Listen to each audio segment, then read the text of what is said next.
nagpapasakal na. Ako pa? Ako pa yung di nakakaintindi? Ako pa yung masama? Ako pa yung mali? Oh, hindi ako na ulit. Kasalanan ko na ulit. Kasalanan ko naging sunod-sunuran ako sa'yo. Kasalanan ko nagpasakal ako sa'yo. Okay? Kung mahal mo ko, may intindihan mo ko. So pati pagmamahal ko kay questionin mo? Wow! Ang bihira. Mabuti pa tapusin na lang natin to. Sige, mag-break na lang tayo. Fine! Di wala tayo. O, sige! Pero itong tatandaan mo, hindi ako bumabalik sa mga ex ko.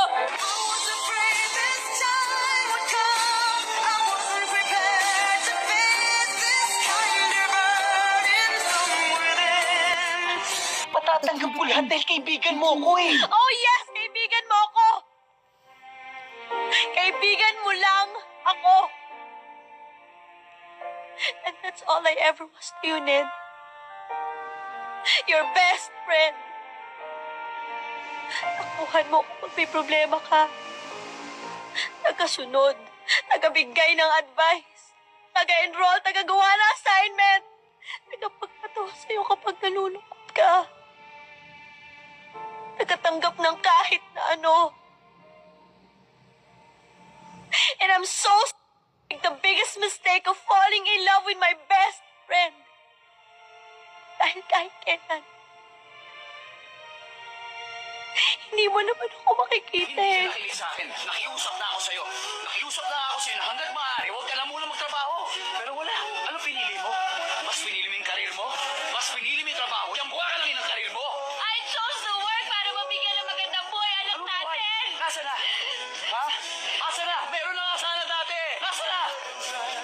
Wala. Anong buhay bibigay mo? Wala.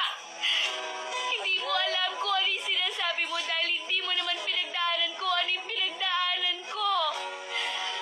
Dahil hindi mo alam kung ano yung hirap na pinagpapasapasahan ka ng mga kamag-anak mo dahil wala ka ng magulang. Kaya nga nung nalaman kong buntis ako at hindi pa tayo na hindi ko kaya tumigil sa pagtatrabaho. Masama ba yun?